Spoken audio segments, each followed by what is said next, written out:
This is CBC Winnipeg News.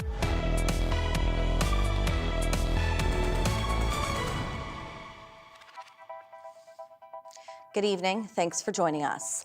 Life is expensive and getting even more so.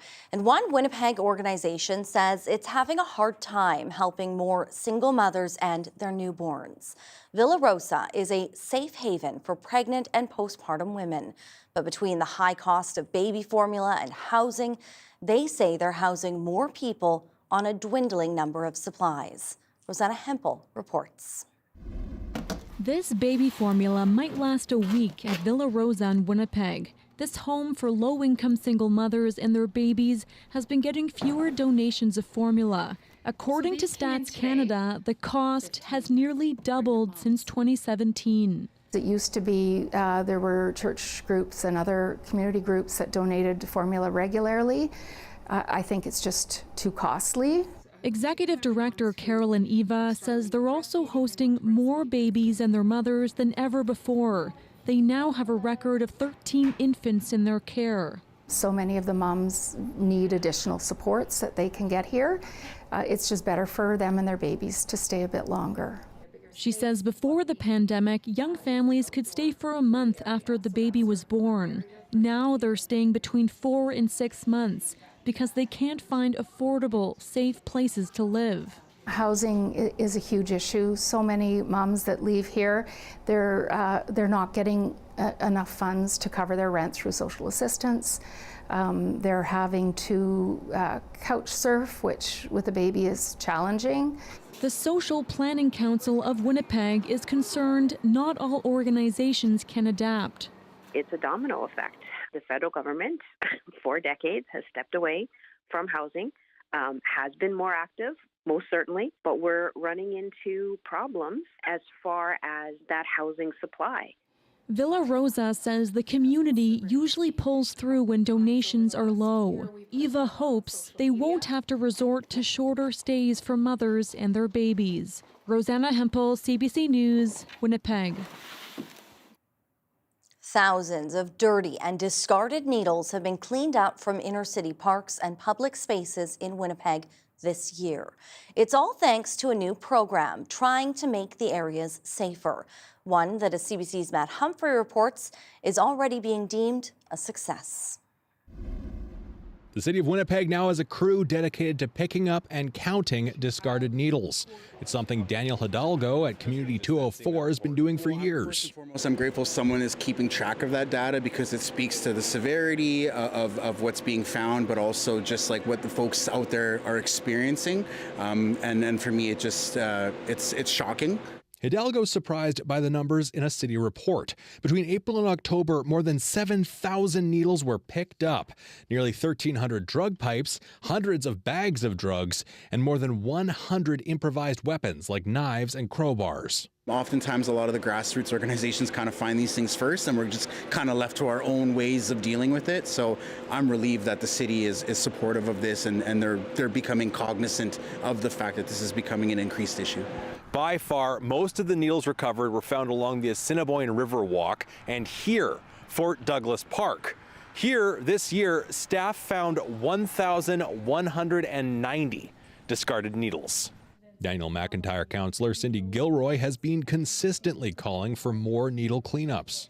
I heard from a lot of daycares in the area where they were bringing their kids to parks and it was clearly unsafe. So they would see needles, they would find weapons in the park, and they would have to go and clean up the stuff prior to the kids playing. The program is funded until 2028 and looks after 16 parks. City staff say they'd like extra funding for 6 more.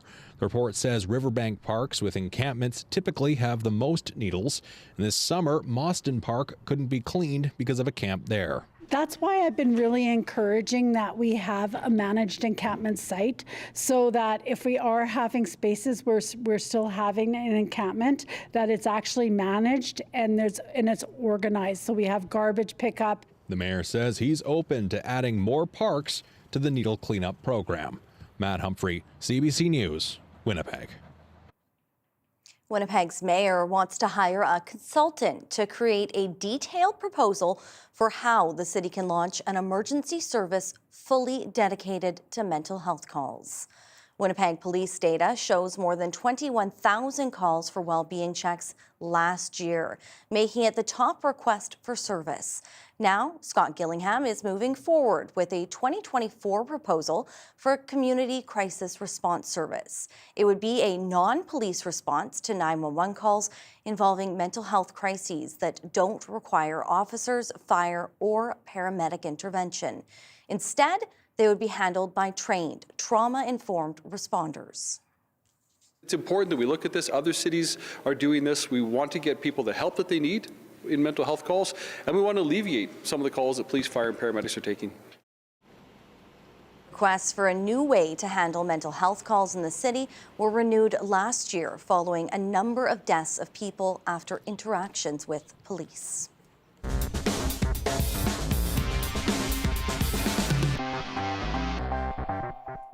Winnipeg can go ahead and approve residential housing next to the Granite Curling Club. That's according to a new report that says the city can ignore a provincial decision that would have given the curling club an effective veto over the project. CBC's Bartlett Kivas reports. The University of Winnipeg Renewal Corp wants to turn this parking lot next to the Granite Curling Club into an apartment complex. City Council decided this curling club adjacent plan is rock solid, but the Granite's board has a different spin. The curling club says it can't survive if it loses some of the 80 parking spots on this lot. The curling club appealed the council decision to a provincial body called the Municipal Board. In November, that board decided the city can't issue a permit for the apartments unless the curling club is cool with a parking plan. But the city is poised to ignore this. A new city report says giving the curling club a veto over development sits on thin legal ice. The legal team has done their analysis on the municipal board and this ruling that they made, and has made the determination that the municipal board went beyond its scope. The curling club calls the city's position baffling. Although the city was unhappy with the decision, it doesn't give the city the right to ignore the provisions of the City of Winnipeg Charter and the Municipal Board's recommendation. This conflict comes while the province prepares to ratchet back the powers of the Municipal Board. A review commissioned by the province says the board should only be able to vote yes or no on city decisions and not make amendments.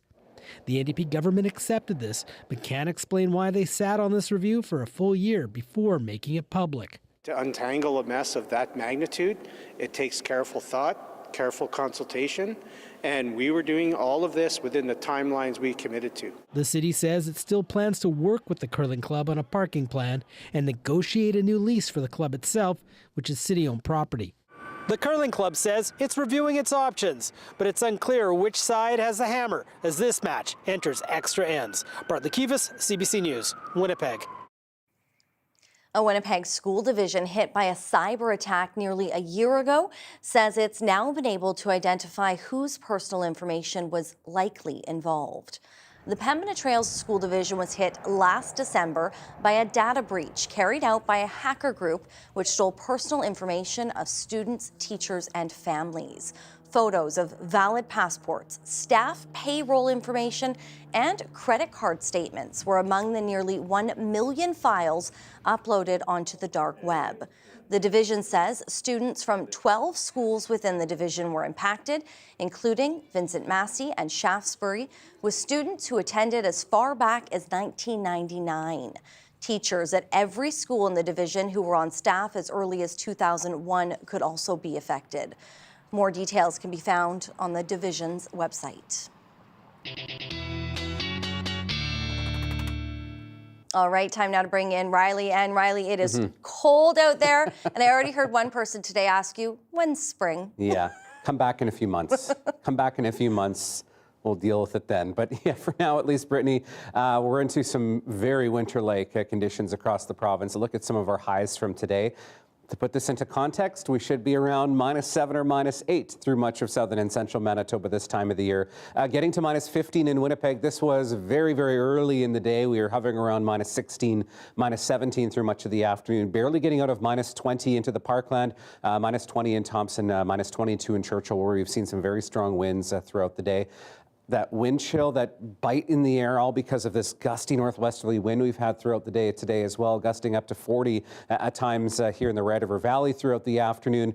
And because we've been under a clear sky, high pressure has really been helping to drive in some of that very cold Arctic air from the north and really push it well south down into the Dakotas, parts of Minnesota feeling the chill today as well. But it does not last. We are looking at things warming up a bit as we get into the day on Thursday. But the trade-off is we do get a bit of snow with that. So increasing clouds, -20 overnight tonight in Winnipeg. We look at snow beginning through the morning in Winnipeg, pre-dawn into parts of western Manitoba. I'll talk a bit more about that coming up. -7 tomorrow afternoon. Brittany looking at about 2 to 5 centimeters by the time this is all said and done. I'll go into details in just a bit. All right. Okay. Thanks, Riley. You're welcome. We have much more local news straight ahead, including the latest from the Manitoba legislature. Stay with us.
We tell kids to buckle up when they're in our cars, but not when they're on school buses. That safety feature is missing, and the Progressive Conservatives want to change that. For more, the CBC's Ian Fraze joins us live in the newsroom. So, Ian, what does education critic Wayne Owasco want to see? He wants seatbelts installed on all new school buses bought in Manitoba, and any students who refuse to buckle up will be disciplined. I think if there are tools out there to increase the level of safety, I mean, nothing is absolutely for sure in life, but I think if those options are out there, why would we not take them? Wayne Owasco also wants higher fines for those people who pass a school bus with its stop sign out and red lights flashing. The fine for a first offense would triple to up to $2,500. So, Ian, the PCs say both of these measures will make students safer. What do safety experts and the government say? Well, one expert, Brittany, says seatbelts could actually make things worse. Younger children have a harder time putting them on, that the compliance rate is difficult for a bus driver alone to enforce, and of course the whole evacuation piece. It took longer for people who were belted in to evacuate a school. And Manitoba's transportation minister isn't sold on seatbelts either. I do want parents to understand that school buses are one of the safest modes of transportation. There are more than 40 safety regulations, federal safety regulations that apply to school buses. The minister added their department is currently reviewing all of the Highway Traffic Act fines to see if they're high enough. That review does include the penalty for passing stopped school buses. Brittany. All right, thank you. That's CBC's Ian Fraze. He was known for saying no. In 1990, Elijah Harper blocked the Meech Lake Accord and took a stand for Indigenous rights. CBC's Joy Spear-Chief Morris has more on how Harper's legacy is being honored. Who is Elijah Harper, and why is he being honored by the AFN? He did not shout. He did not argue.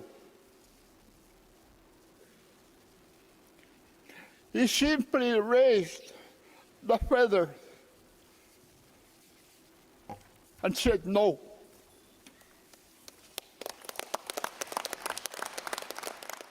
Garden Hill councillor Ronnie Beardy presented Elijah Harper's daughter Holly with a star blanket at the AFN meeting in Ottawa.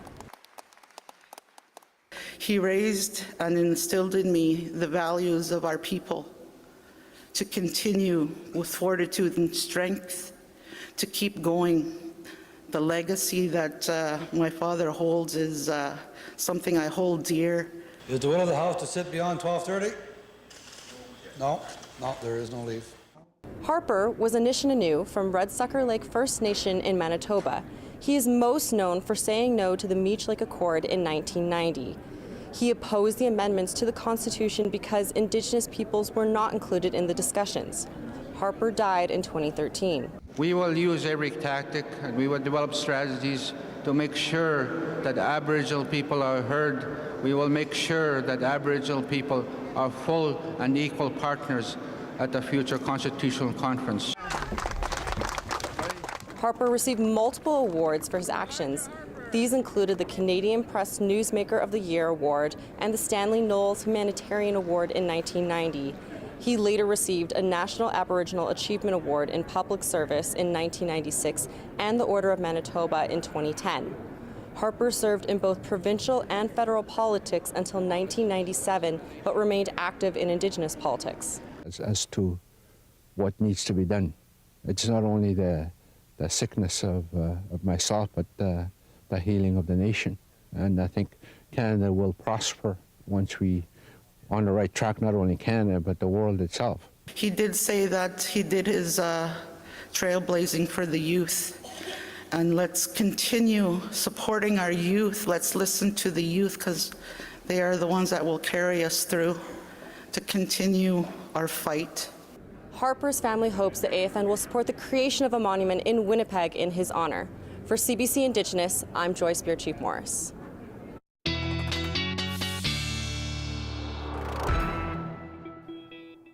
All right, time now to bring Riley back in. And Riley, I feel like everybody walks over to your desk on days like this to say, how cold is it? I was not very popular Is today. it getting warmer? And I mean, it's December 3rd. We've lucked out getting this far before we really got these really cold temperatures. Not just the temperatures, but also the snow on the ground. We went quite a while without having that snowpack start. So, I mean, yeah, we're being kind of thrown into it here, and we're not quite done, A, with the cold temperatures, Brittany, and B, with the snow, which I'll talk about. There's a lot to get through tonight. First, a bit of a stat for you, maybe some trivia to head to into the night here.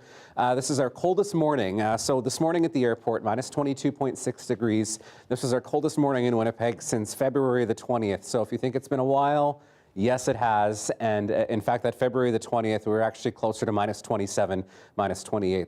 That morning. So yes, maybe we need to get a bit acclimatized to some of this weather, but I am looking at this pattern lasting for a bit here. There's going to be some ups and downs. So this is a true roller coaster that we're going on here. So as we get through the next couple of days, we get a bit of a push of warmer air. With that comes some precipitation, which I'll talk about in just a moment.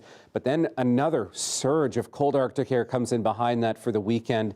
We get another bump as we get into early next week. This is when I'm looking at the potential of seeing another round of snow through much of the province. And then we start to even out, but remaining below seasonal as we get toward the middle of December. So get ready for some ups and downs over the next week and a half or so here at least before things start to stabilize.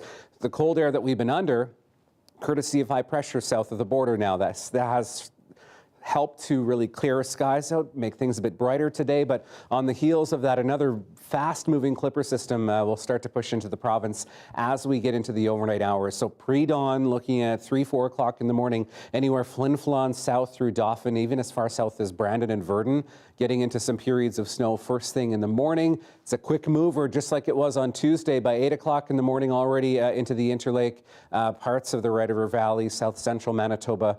And as quick as it moves in, it's already out of the way by the time we get to the late afternoon once again. This is another quick shot of snow. We'll talk amounts because there'll be some variation across the province again as we get through the day tomorrow. In behind this, I am looking at the potential for a few flurries lingering even into the early morning hours on Friday. I think we do have a chance of some flurries as another cold front pushes through here.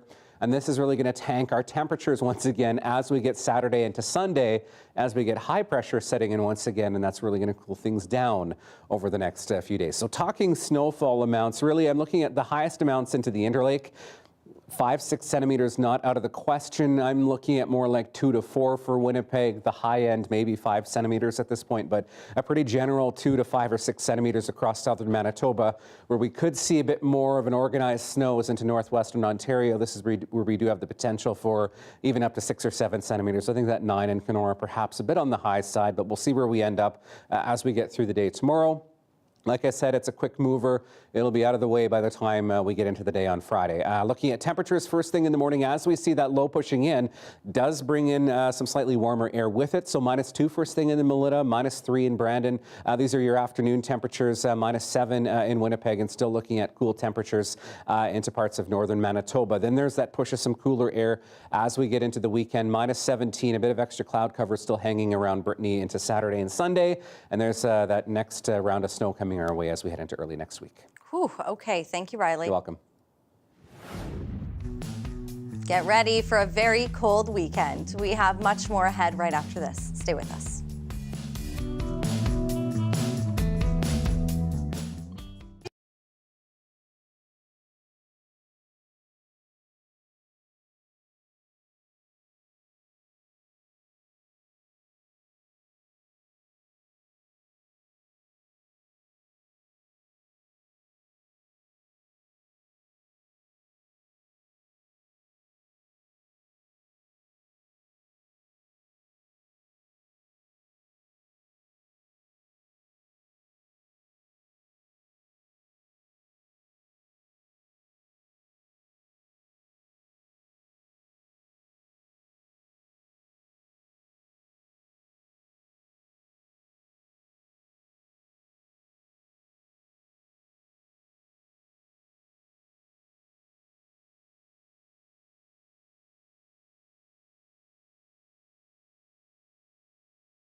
Prime Minister Mark Carney is promising substantial funding to fix the on-reserve child welfare system. Carney's announcement comes as the federal government faces down a court-ordered deadline to come up with a plan. But as Olivia Stefanovich explains, it's at odds with a competing vision. We will complete the crucial work. A pledge from the Prime Minister to fix First Nations child and family services once and for all.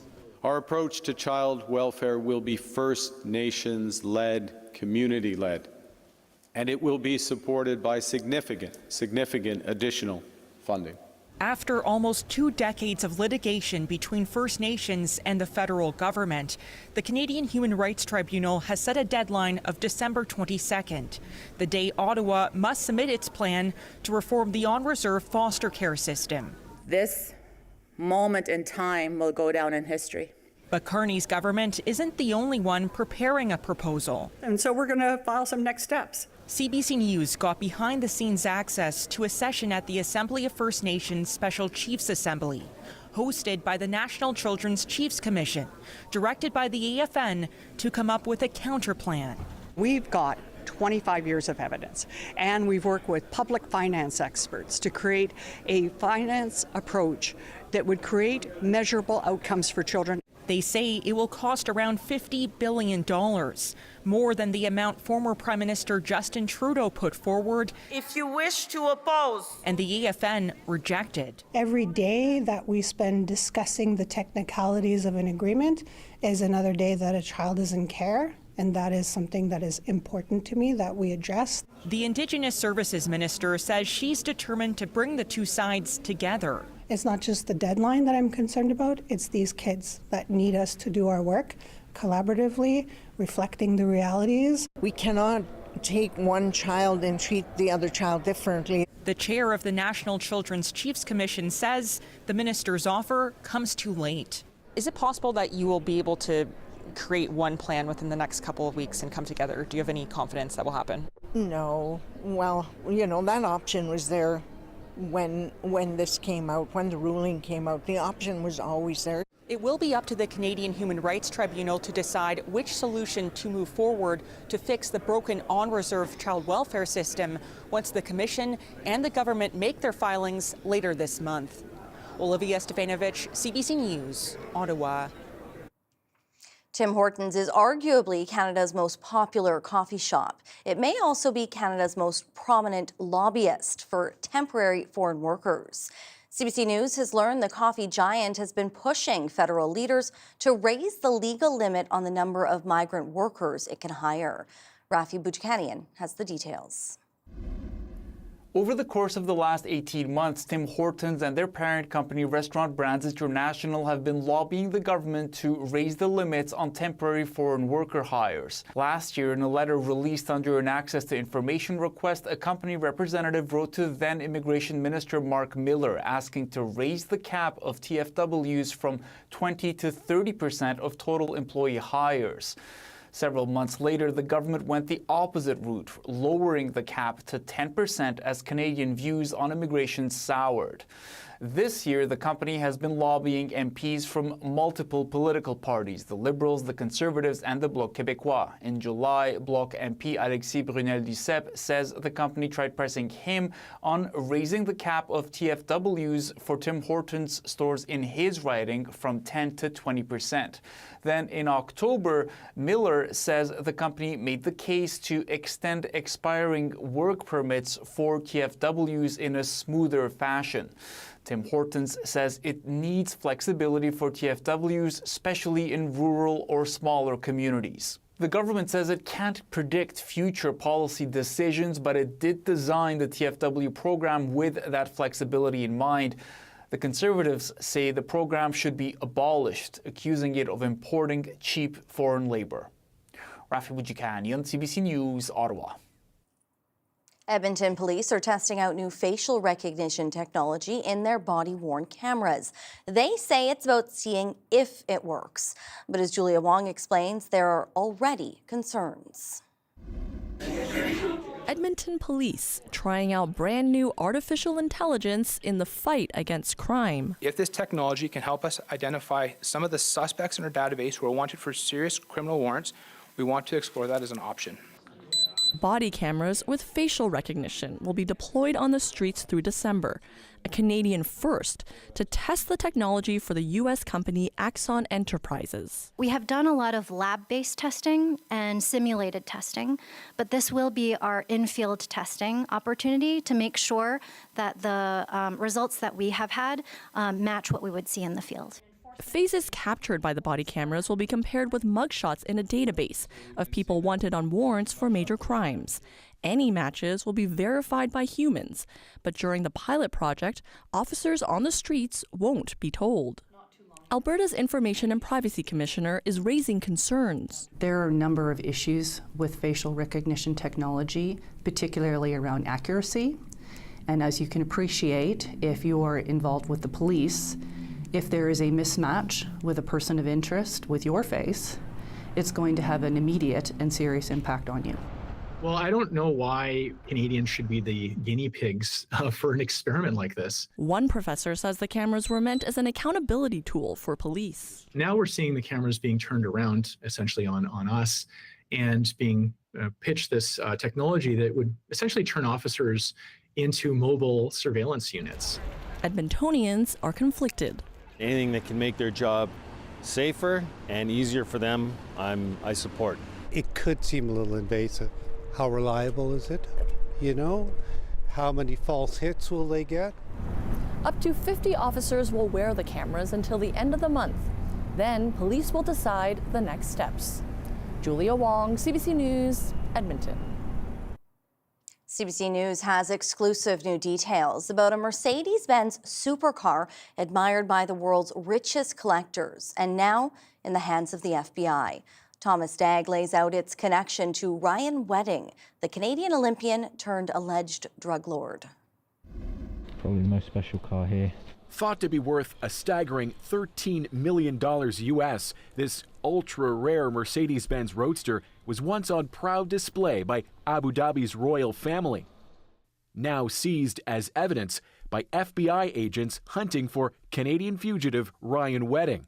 From Coquitlam, British Columbia. CBC News has learned how the former Olympian turned alleged cocaine kingpin may have used the car as part of a global money laundering scheme. This guy runs what the U.S. have described as a $1 billion a year enterprise, and so he wants his toys. Last year, a dealership in Miami imported that 2002 CLK GTR after purportedly sourcing it for Drake. One of just 6 Roadsters ever built and in pristine condition, with the odometer reading only 22 kilometers. They're just in the very best collections on planet Earth. But the deal with Drake fell through, and we obtained this purchase agreement signed instead by Roland Sokolowski, a Toronto jeweler identified by U.S. authorities as a chief money launderer for Wedding. Wedding operates through a complex web of individuals and companies to launder his drug proceeds, using everything from front businesses to luxury cars to cryptocurrency. That massive money laundering network purportedly also involved military-style tactical boot camps used to train hitmen. And even Wedding's Mexican wife, who authorities suspect also helped him carry out violence. I'm sure that, it's a tip of an iceberg of a much broader operation. As for that Mercedes, the FBI won't confirm whether it's set to be auctioned off. Authorities say there were plenty of other luxury cars, motorcycles, and properties around the world used to hide the profits from Wedding's criminal empire. Thomas Dagg, CBC News, Toronto. Researchers found a rise in stage 4 diagnoses of prostate cancer, a decade after Canada started advising against blood tests for the disease. The CBC's Anand Ram has the details. So here's our phone number. If you want to speak with someone. Dennis Farbstein is helping people navigate their new prostate cancer diagnoses, having gone through it himself years ago. Had I not been screened, it could have been gone, into other parts of my body, metastatic, and then I would have been in trouble. So for me personally, I was very fortunate. But screening for prostate cancer through a controversial blood test known as the PSA isn't recommended in Canada. Now, new research suggests a lack of screening means more serious cases. Metastatic or stage 4 prostate cancer has gone up by 50% in men aged 50 to 74 and by about 65% in men in their late 70s. The study also looked at prostate cancer deaths over decades. When screening was more widespread, mortality rates dropped. But when guidance shifted to actively not recommend screening, that life-saving progress plateaued. We can see the way that screening guidelines are impacting prostate cancer outcomes. But other experts we spoke to disagree with this interpretation, saying we've made huge progress in diagnosing and treating prostate cancers, and still argue that screening, though simple, may open the door to more problems. The benefits don't always outweigh the harms, and we don't talk about harms often. You will unnecessarily undergo biopsy, you'll unnecessarily undergo surgery or radiotherapy. All of those have complications that affect the remainder of the quality of a life. Make a fist for me? Advocates argue the blood test should be more widely accessible, and updated Canadian cancer screening guidelines are expected next year. One of them actually put me in a hospital with sepsis during a biopsy. Farbstein knows the risks that come with more invasive testing, but ultimately he's been cancer-free for nearly 2 decades and says he's giving back by helping others understand their choices. Anand Ram, CBC News, Toronto. Confronting ageism in the ER. Why one doctor says more needs to be done to protect seniors in the healthcare system.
There are two words that can strike fear in even the most hardy of Canadians during the wintertime.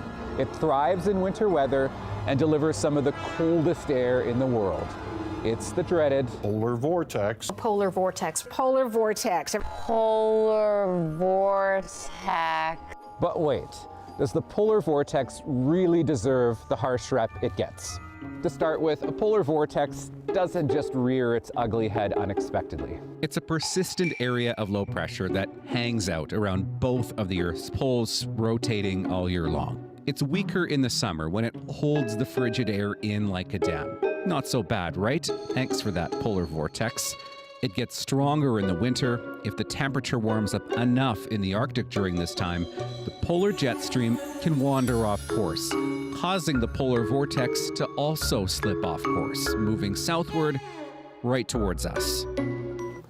It's kind of like opening the freezer door when that happens. All of that cold air chills southern Canada and the United States. It can last anywhere from a few days to a few weeks.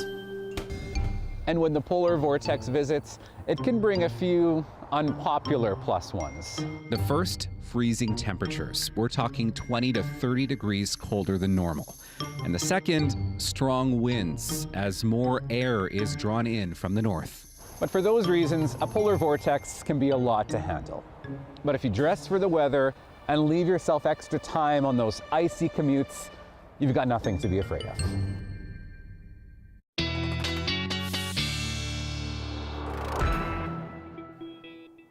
Well, it certainly feels polar Yes. vortexy. I'm going to make up my own words now. Okay. And you know what? This is actually a part of the polar vortex that we're experiencing some of this cold weather in right now. We can take a look at our upper atmosphere right now to give us a closer look at this.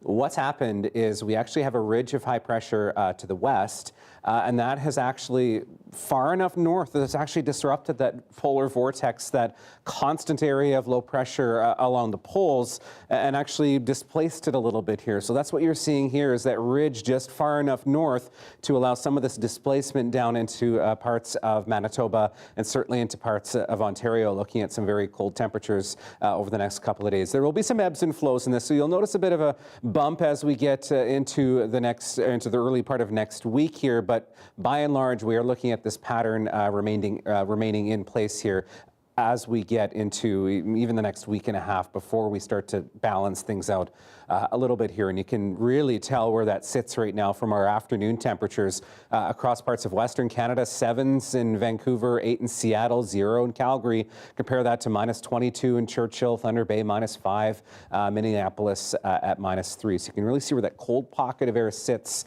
over parts of central Canada and certainly over Manitoba at the moment. And you know what? It's a good thing that Steve really likes the cozy sweaters here, because certainly needed that today. Thank you, Jacob, for sending this picture in. You can always send your pet pics to talkback@cbc.ca. So we are looking at that push of snow as we get through the day tomorrow. I'll have more to say on that in just a moment, looking at -7 into the afternoon for Winnipeg, and maybe we squeeze a -6 out of that by the time we get into the late afternoon, early evening. But we'll keep the high at -7 for now and see where we get from there. Overnight temperatures, this is where we'll see that snow pushing in pre-dawn through Swan River, Roblin, Dauphin, even a chance of flurries, I think, through the overnight hours into Brandon and Verdun, looking at temperatures in the -20s overnight tonight for southern Manitoba into northwestern Ontario. Not as windy overnight, so we're not looking at that wind chill approaching the -30 mark, but certainly you'll notice a bit of a bite out there through the overnight hours. -29 into Dooley Lake, -28 in Churchill, Gillam at -27. So there's that snow as it moves through northern Manitoba through the early morning, done by lunchtime through the Pas, OCN, Flin Flon, maybe a few stray flurries through Grand Rapids into Barons River, but you'll notice more of an impact into the south as we get through the day. First thing in the morning, starting through the Interlake into the Red River Valley. Again, this is a quick push of 2 to 5 or 6 centimeters of snow, and again, I'm looking at the most of that accumulation, Brittany, through the Interlake into northwestern Ontario. Thanks, Riley. You're welcome. Advocates are calling for urgent and systemic changes to Manitoba's healthcare system. It comes after an 82-year-old woman died after spending hours in 2 emergency rooms last week. At Mount Sinai Hospital in Toronto, they have a dedicated geriatric emergency medicine team in the ER. There's nothing similar to this in Manitoba. Dr. Samir Sinha spoke with Marcy Marcusa about ageism in healthcare. One of the aspects is we don't appreciate how aging and presentations of illness can be different. Often when older people are presenting to hospitals, they might actually have atypical presentations. They may not mount the same level of fever that, say, a younger person would due to an infection, for example. They may have different presentations of pain. They may, and when you're living with multiple chronic health issues, which a number of people presenting to our hospitals do as they get older, then that just complicates the picture even more. So not really being aware of the unique needs or the unique presentations of older adults, it's not ageism per se, but if we don't take the time to and recognize that we need to know about the unique needs of older adults, then that's an issue of neglect. We're neglecting our responsibilities to say, this is a group that's increasingly using our services. They have unique needs and we need to pay attention. But, at the same time, I have lots of older patients that come to see me and they say, I was told that this is happening because I'm older. Is that the case? And I said, well, dementia is not a normal part of aging. Incontinence is not a normal part of aging. Osteoporosis is not a normal part of aging. Yet I think a lot of people just say, well, that's what happens when you get old. And that's not the case. And that's, again, a sign of ageism where we're not making sure that we understand the unique needs of older people and how we have to arm ourselves that way if we're going to have a system that's responsive to the patients who are actually using it. Now, to be clear, we don't know the specific circumstances. I'm just going to repeat this. It's important of what happened here regarding ageism, being related to ageism at all. But obviously, this is an 82-year-old who died and is being investigated as a critical incident. I mentioned that Mount Sinai has a dedicated geriatric emergency medicine team. How does that team support older adults in your hospital?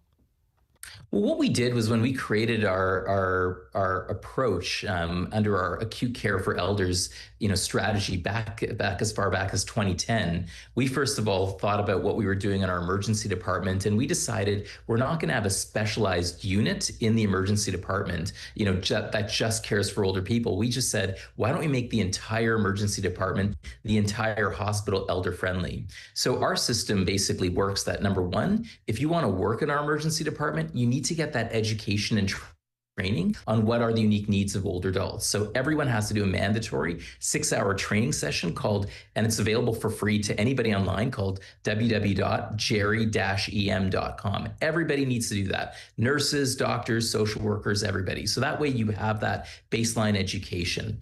Number two, what we do is any older person who's coming into our emergency department, we screen each and every one of them very quickly with a few simple questions to identify, are you an older person at particular high risk of bad outcomes? Or are you a robust older adult who's probably going to do fine with usual care that we'd give to anybody?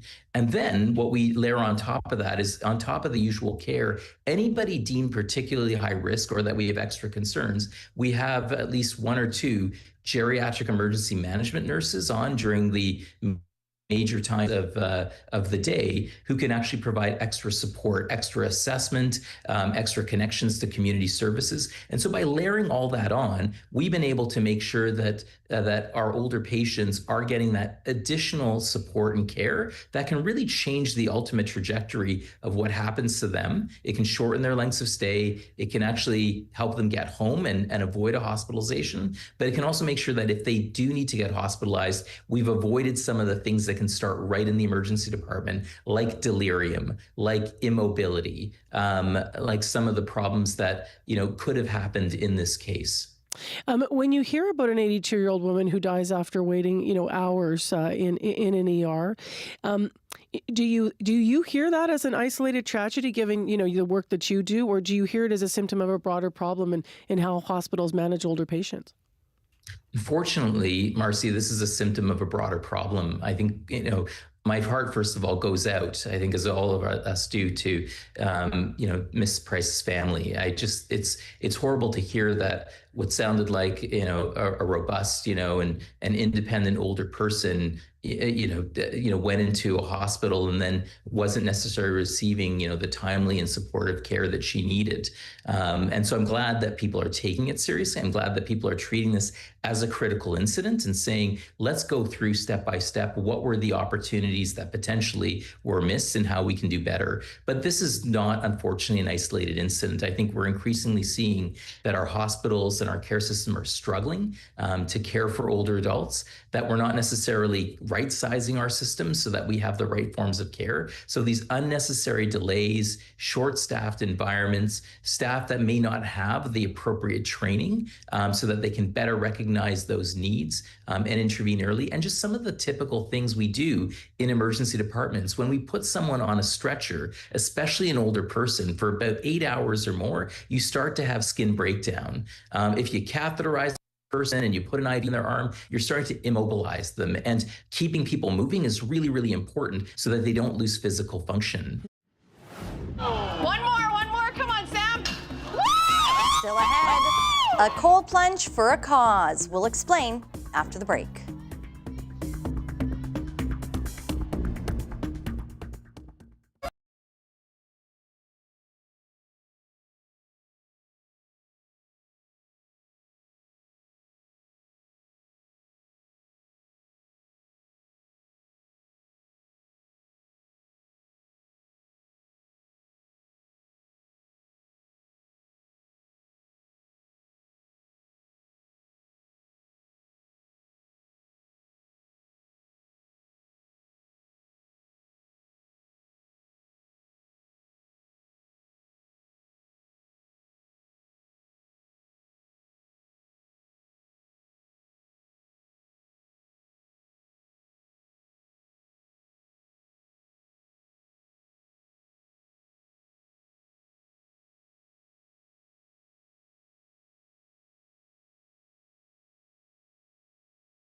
All right, our December full moon is upon us. Thursday into Friday, the best viewing for the full moon.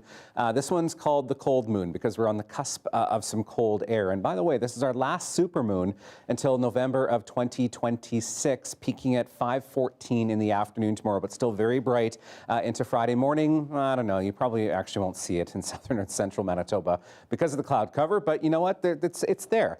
-7 tomorrow afternoon. There's that snow, maybe a bit breezy at times tomorrow, so just keep that in mind that we could get the wind kicking up some of that snow as we get through the afternoon tomorrow. -10 for Friday, a chance we could see a few stray flurries into the morning, then we're plunged back into the deep freeze.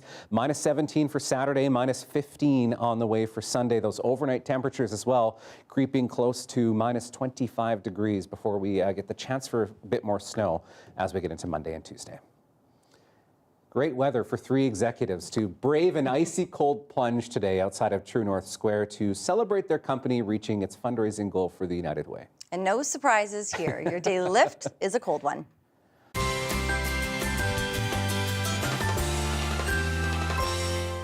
No! One more. Come on, Sam. That's the Senior Vice President of Wawanesa Insurance plunging into the icy water. The company had its highest ever staff participation in the challenge, which might have something to do with the promise of the dunk tank. But the company wasn't expecting these frigid temperatures at the time. It was a balmy -16 in Winnipeg, -27 with the wind chill, thanks to a very brisk northwest wind. We just never expected it to be this cold, but despite the coldness, our executives, our president and CEO, were more than happy to step out to the challenge and kind of have this fun day to say thank you to our employees for their generosity. Staff donated more than $800,000 and the company matched it. Good for them. All right, so one thing you don't get to see here every day is the team of people behind the scenes here at CBC that help put our show on. And tonight we want to acknowledge one of our incredibly talented videographers who is retiring.